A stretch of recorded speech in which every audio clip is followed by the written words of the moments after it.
नमस्कार प्रेक्षकांनो, मुरांबा मालिकेच्या आजच्या भागामध्ये आपण पाहणार आहोत की आता पंकज हा सायदाच्या घरी आलेला असतो आणि सगळं काही लक्षात येताच आता सायदाने माही आणि रमा एकाच चेहऱ्याच्या व्यक्ती असल्याचे सांगितलेले असते। इकडे आता पंकज म्हणतो की रमा गेली, त्यानंतर काही दिवसांनी ही माही सापडली आणि त्यानंतर आता पंकज म्हणतो की मग माहीला आम्ही रमा बनून जावई बापूंसमोर उभं केलं आणि तुम्हाला माहिती आहे का, परवा आपण ज्या घरात भेटलो ना आणि त्या घरामध्ये मी जेव्हा गादीची डिलिव्हरी करायला गेलो होतो त्या घरामध्ये मला रमाचा आवाज आला, असे आता पंकजने सायदाला म्हटलेले असते। आणि त्यानंतर आता पंकज हा सायदाच्या आईकडे बघत बोलतो की त्या ठिकाणी ना मला रमाचा आवाज आला आणि ते ऐकताच आता सायदाला मोठा धक्का बसतो आणि सायदा म्हणतो की तुम्हाला ज्या घरात रमाचा आवाज आला ना ते घर तर माहीचं आहे। ते ऐकून पंकज म्हणतो काय बोलताय तुम्ही, ते घर माहीचं आहे? तर सायदा आता डोक्याला हात लावतो आणि म्हणतो की आता माझ्या डोक्यात सगळं आलंय। आणि लगेच आता सायदा म्हणतो की म्हणजे या सगळ्यांच्या पाठीमागे ती माही आहे आणि हा सगळा डाव ती माहीच खेळू राहिली। आणि त्यानंतर आता सायदा म्हणतो की आपण हे सगळं आता अक्षयच्या कानावर घालायला हवं। तर आता पंकज म्हणतो की बरोबर आहे, त्या माहीचा जर हा सगळा डाव असेल ना तर आपल्याला जावई बापूंना भेटायलाच हवं आणि जावई बापूंना सगळं काही सांगायलाच हवं। इकडे आता देविकाच्या घरी नील आणि देविका दोघेही चहा पीत बसलेले असतात आणि तेवढ्यात आता नील देविकाला म्हणतो की या रमाचं काय आहे? तर देविका म्हणते की आपण नक्की या दोघींना किडनॅपच केलंय ना। आणि तेवढ्यात आता रमा ही खाली येते आणि रमा खाली येताच आता देविकाकडे बघत म्हणते की आता ही प्रॉपर्टी तुमची होणार आणि त्यामुळे तुम्ही आता आमचे आभार मानायला हवेत। तर तेवढ्यात आता माहीवरून खाली येते आणि म्हणते की एक्झॅक्टली, म्हणजे आज वकील साहेब येणार आणि आज वकील साहेब आल्यानंतर प्रॉपर्टी तुमच्या नावावर होणार खरी, आणि तरीसुद्धा तुम्ही तोपर्यंत आम्हाला चांगली वागणूक द्यायला हवी, असे माही आता देविका आणि नीलकडे बघत बोलते। आणि तेवढ्यात आता माही म्हणते की आणि जर आम्हाला हवी तशी वागणूक तुम्ही दिली नाही ना तर मी सहीच करणार नाही। ते ऐकून देविका आणि नील हे माहीकडे बघतात। रमा म्हणते की अगं माही कशाला तसं करतेस? आणि त्यानंतर आता माही ही देविका समोर येते आणि म्हणते की देविका तू हात पुढे कर। आणि लगेच आता देविका म्हणते काय? तर माही म्हणते तुला कळतंय ना हात पुढे कर। तर देविका हात पुढे करते आणि तेवढ्यात माही तिने आता मोठी पट्टी आणलेली असते आणि जोराने आता माही ती पट्टी देविकाच्या हातावर मारते आणि तेवढ्यात ते बघून आता देविकाला खूप लागलेलं असतं। नील म्हणतो की माही हे तू काय करतेस? माही म्हणते की देविका आता तू तुझा दुसरा हात पुढे कर। तेव्हा आता देविका म्हणते की माही, तर आता माही म्हणते की तोपर्यंत मी सही करणार नाही। नाविलाजाने आता देविका तिचा दुसरा हात पुढे करते तर तिच्या दुसऱ्या हातावर देखील माहीने जोरदार छडी मारलेली असते। आणि त्यानंतर आता रमाला कसे देविकाने सटासट छड्या मारल्या होत्या तर नीलने कसे कॉटवर ढकलून दिले होते हे सगळं आता रमाने माहीला सांगितलेलं असतं आणि त्यामुळे माहीने आता रमावरचा तो बदला घेतलेला असतो। पुन्हा आता माही म्हणते की देविका पुन्हा आता हात पुढे कर। आणि त्यानंतर आता इकडे पंकज आणि सायदा दोघेही मुकदमांचे गेट उघडून आतमध्ये येत असतात। तर अक्षय आता फोनवर बोलत असतो आणि आता सायदा हा अक्षयकडे बघतो आणि दोघेही आता अक्षयच्या जवळ येतात। तर सायदा आता अक्षयला हाक मारतो आणि सायदा आणि पंकजला एकाच वेळेस बरोबर आलेले बघून आता पटकन अक्षय हा फोनवरचं बोलायचं थांबतो आणि म्हणतो की एक मिनटं। त्यानंतर आता नीलला राग आलेला असतो। नील म्हणतो की हे बघ देविका तू थांब, आता मी माहीला नाही तर शिक्षा आता रमाला देणार। आणि नील आता रमाकडे बघून आता रमाकडे जाऊ लागतो। तर माही म्हणते की थांब नील, तू थांब, नाही तर मी वकील साहेबांना सांगेल बरं का, हा आमच्यातला माणूस नाही आहे, हा बाहेरचा माणूस आहे म्हणून। आणि त्यानंतर आता माही नीलला धमकावत म्हणते की सांगू का मी? नील म्हणतो की तुला काय वाटलं माही, तू हे सगळं जर वकिलांना सांगितलं तर मी या रमाला सोडणार आहे का? तर आता माही म्हणते की ओ नील तुला राग आला का? आणि त्यानंतर आता नीलकडे बघत माही म्हणते की नील पैशाच्या पुढे तू काय आंधळा झालास का? जर तू रमाला मारले तर रमाला मारण्याच्या आरोपाखाली तू पोलीस कस्टडीमध्ये जाशील त्याचं काय? आणि माई म्हणते की मग जर तू जेलमध्ये गेला ना तर तुला लाईफस्टाईलसुद्धा मेंटेन करायला जमणार नाही आणि मग तुझ्याकडे पैसेही नसतील आणि लाईफस्टाईलसुद्धा तुला मेंटेन करता येणार नाही. मग तू बस तिथे जेलमध्ये, असे आता माही नीलला सांगते. आणि त्यानंतर माही ही देविकाकडे बघते आणि म्हणते की देविका, आता तुझं काय? तू रमासोबत जे जे काही सेम वागली ना तेच तसंच मी तुझ्यासोबत वागणार आहे, कळलं का तुला? ते ऐकून आता देविकाला धक्का बसतो. आणि तेवढ्या तिकडे आता पंकज काका आणि सायदा हा अक्षयकडे आल्याचे आता सीमाच्या लक्षात येते. हॉलमधून सीमाने बघितलेले असते आणि दोघांनाही बघताच आता सीमाला धक्का बसतो. आणि इकडे आता अक्षय म्हणतो की काय सांगायचं तुम्हाला? तर आता लगेच पंकज पुढे येत म्हणतो की जावई बापू.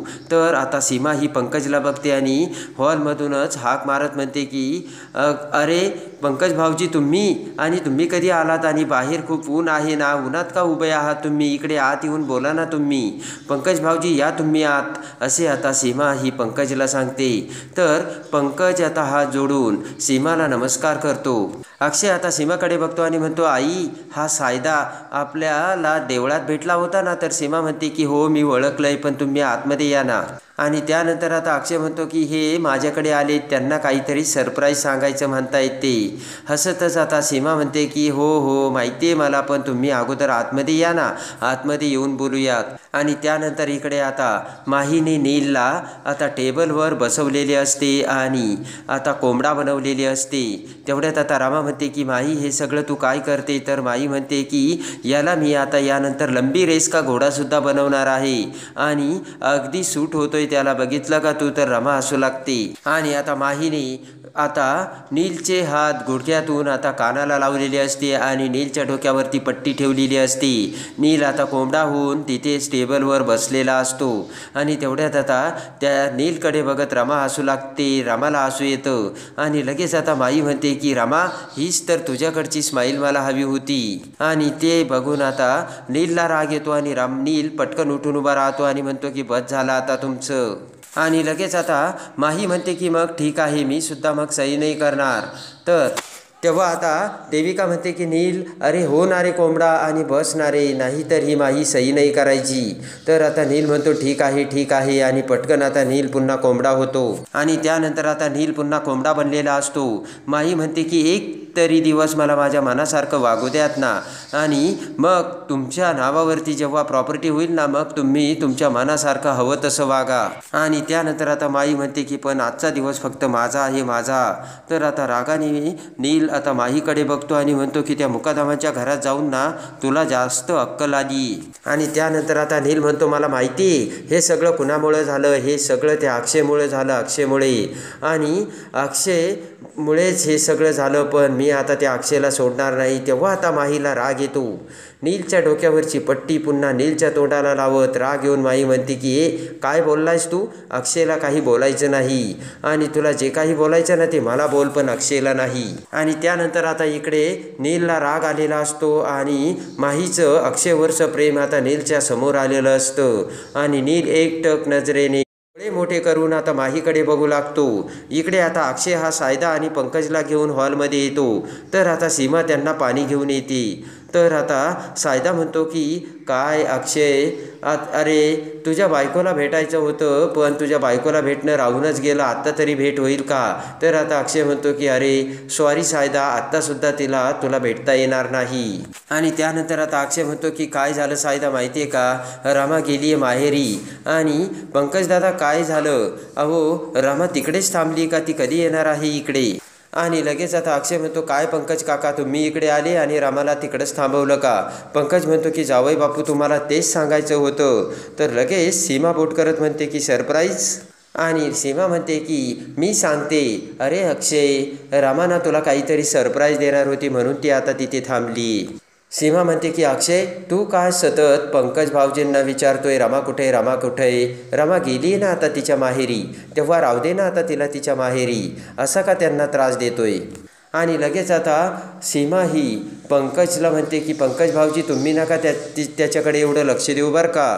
तर आता लगेच पंकज म्हणतो की सीमाताई एकदम बरोबर बोलतात. तर सायदा बोट करत म्हणतो काय बरोबर बोलतायत त्या. आणि सीमाने आता सरबत बनवलेलं असतं. सीमा मध्येच म्हणते की काय झालं, सरबत चांगलं नाही झालं का, सरबत घ्या ना तुम्ही. अरे अक्षय घे ना सरबत असे म्हणत सीमा विषय बदलू लागते. आणि सीमा आता पंकजकडे बघत आता सीमा पंकजला खुणावते आणि म्हणते की काहीही सांगू नका. आणि इकडे आता रमा ही बेडरूममध्ये देविकाच्या घरात बसलेली असते. रमा आता अक्षयचा विचार करत असते.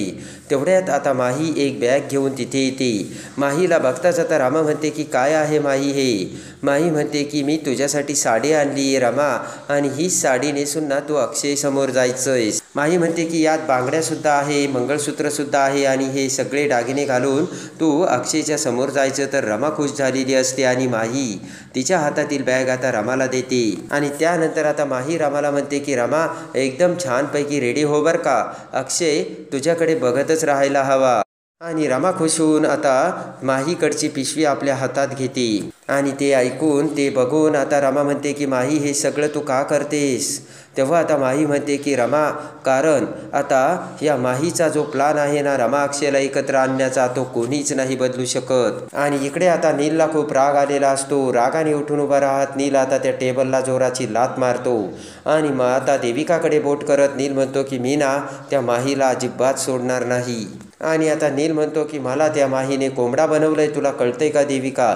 देविका म्हणते की नील तू शांत हो, आजचा दिवस आपला नाहीये, त्यांना आज काय करायचं ते करू दे, आणि आपल्याला करोडो रुपये मिळणार आहेत, करोडो.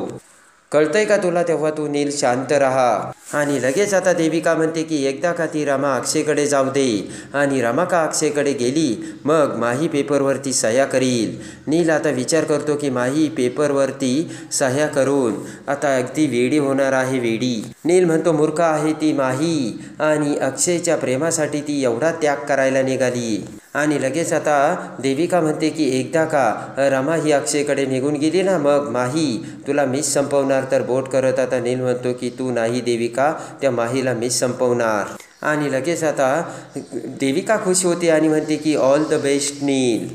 आणि इकडे आता पंकज आणि सायदाला आता सीमाने आडकाठी घातल्यामुळे अक्षयला काही ते सिक्रेट सत्य सांगता आलेलं नसतं.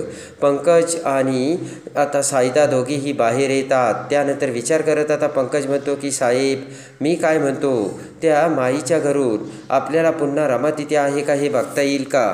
तेव्हा आता सायदा म्हणतो की तुम्हाला असं वाटतंय का की तुमची रमा जिवंत आहे आणि तिने म्हणजे माहीने रमाला तिच्या घरी किडनॅप करून ठेवलंय, आणि ती माही रमाच्या जीवाचं काहीही बरं वाईट करू शकते असं तुम्हाला वाटू राहिलं का. तेव्हा विचार करत पंकज काका म्हणतात की मला खात्री नाही, पण असा विचार येतोय माझ्या मनात.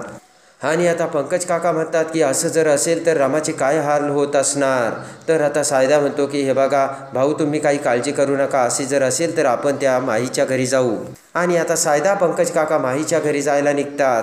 आणि इकडे पटकन आता सीमा ही सगळ्यांना तिच्या बेडरूममध्ये बोलावते. अभ्या, आनंद, रमाकांत काका सगळे आल्यानंतर विचार करत आता सीमा म्हणते की मला काहीच कळत नाही. तो अक्षयचा मित्र आणि पंकज भाऊ जे आपल्या घरी आले होते ना ते अक्षयला काहीतरी सांगणार होते.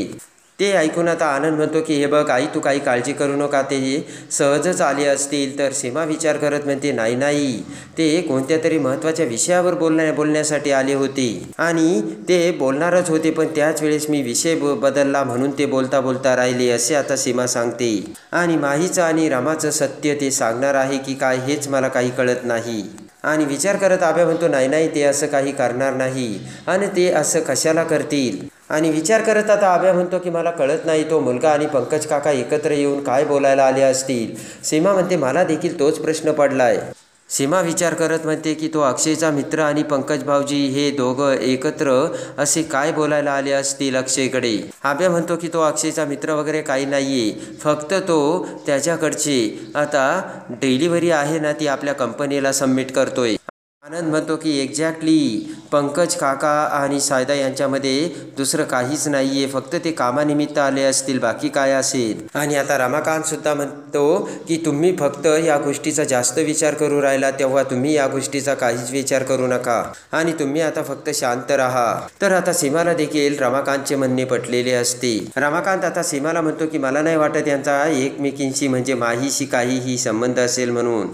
आणि इकडे आता माहीने आता 2 दारूचे पेग बनवलेले असते आणि त्यातील एक पेग आता माही रमाला देऊ लागते. तर रमा म्हणते की मी नाही घेत, दारू नाही पीत. आणि त्यानंतर आता दारूचा पेग घेत आता माही रमाला चेअर्स करते आणि आता माही ही ड्रिंक्स करू लागते. तर रमा म्हणते माही सांग ना तू हे जे काही करते ते का करतेस म्हणून. तर आता माही म्हणते की मी हे जे काही करते ना ते का करते. आणि लगेच आता माही सांगू लागते की मला राहायला जागा नव्हती म्हणून क्यूट आंटी फक्त मला तुमच्या घरी घेऊन गेली आणि नंतर मग हळूहळू मला ते सगळे आवडायला लागले आणि नंतर मी डिझर्व केलं की मला रमा व्हायचंय म्हणून आणि रमा होण्याचा मग मी निर्णय घेतला. पण माई म्हणते की ते करताना मी रमासोबत स्पर्धा करत होते आणि आता तुझ्याच बरोबर स्पर्धा मला काय करता येणार आहे. आणि त्यानंतर मी विचार केला की मला जर रमा व्हायचं असेल तर मला अगोदर चांगलं बनावं लागेल, म्हणजे अगदी तुझ्यासारखं. आणि तू जशी चांगली आहेस ना तसं मला बनावं लागेल. तर माही विचार करते की पण मग मी विचार केला की ते काही मला जमणार नाही. आणि त्यानंतर आता रमा म्हणते की माझ्या घरी राहून तुला कसं वाटलं, म्हणजे घरातले तुला कसे वाटले. आणि माही आता दारू पितच म्हणते की तुझे घरचे खरंच खूप चांगले आहेत. तर रमा म्हणते की माझे मिस्टर अक्षय मुकादम तुला कसे वाटले. तर आता माही ही विचार करू लागते. आणि इकडे आता सीमा आभ्या सगळेजण आता पुन्हा मनात शंकेची पाल चुकचुकत आय्याजीकडे आलेले असतात आणि आय्याजीला सगळे हकीकत सांगतात. तेव्हा आता आय्याजी म्हणते की मग आपण एक काम करूयात. आणि ती माही जरी आता मुकादमाच्या घरी रमा बनून राहत असली ना तरी आता ती माही आहे याचं लिगल डॉक्युमेंट्स आपण नाही बनवू शकत का. आणि इकडे आता रमा घरी येणार यासाठी मुकादमाच्या घरात जय्यत तयारी केलेली असते आणि मुकादमाचे गार्डन आणि सगळं काही आता वॉकिंग वे सगळं काही आता सजावट करून सजवलेलं असतं. आणि अक्षय आता बाहेर येऊन वाट बघत असतो. तेवढ्यात आता आनंद अक्षयकडे येऊन अक्षयचा सेल्फी काढतो आणि म्हणतो की अक्षय तू आता मी सांगतो ना तसं कर आणि तू आता समोरून चालायला लाग. आणि लगेच आता अक्षय त्या सजलेल्या वाटेवरून आता चालू लागतो. तर त्याच वेळेस आता इकडे रमा ॲटोमधून आता तिचे सगळं आवरून म्हणजे माहीने दिल्याप्रमाणे साडी दागिने सगळं घालून ॲटो रिक्षातून मुकादमाच्या घरासमोर आलेली असते. आणि पाठीमागून आता रमा ही रस्ता क्रॉस करत असताना अचानक समोरून एक टेम्पो येऊ लागतो. आणि आता रमा ही रस्ता क्रॉस करत असताना तो टेम्पो भरधाव वेगाने आता रमाच्या दिशेने येत असतो. आणि त्याच वेळेस आता इकडे अक्षय हा आता त्याला सांगितल्याप्रमाणे आता मुकादमाच्या घरातून रस्त्यावरून आता गेटच्या बाहेर रमाकडे येऊ लागतो. आणि आता रमा येणार म्हणून अक्षय आता तिकडे येत असताना इकडे रमा ही ॲटोमधून उतरत आता रस्ता क्रॉस करू लागते. आणि त्याच वेळेस भरधाव वेगाने तो टेम्पो रमाच्या अंगावर येताच रमा ही चेहऱ्यावरती हात लावते. तर तेवढ्यात अक्षय आता तिकडे रमाकडे बघतो आणि पटकन आता अक्षय आता मोठ्याने रमा अशी हाक मारून रमाकडे धाव घेतो. तर रमासुद्धा अक्षयकडे आणि मोठ्याने आता रमाने सुद्धा अक्षयचे नाव घेतलेले असते. आणि त्याच वेळेस आता रमा ही अक्षय समोर येते आणि नीतीने आता दोघांनाही पुन्हा एकमेकांच्या समोर आणून सगळ्यात मोठे सरप्राईज दिलेले असते. तर आता हीच आपली खरी रमा हे आता एका सेकंदात अक्षय कसा ओळखतो आणि खऱ्या रमाची ओळख पटवून रमा पुन्हा कशी अक्षयची होते हे बघण्यासाठी आणि मुरंबा मालिकेच्या डेली अपडेटसाठी बेल नोटिफिकेशनवर क्लिक करून आपल्या चॅनलला लाईक करा, सबस्क्राईब करा.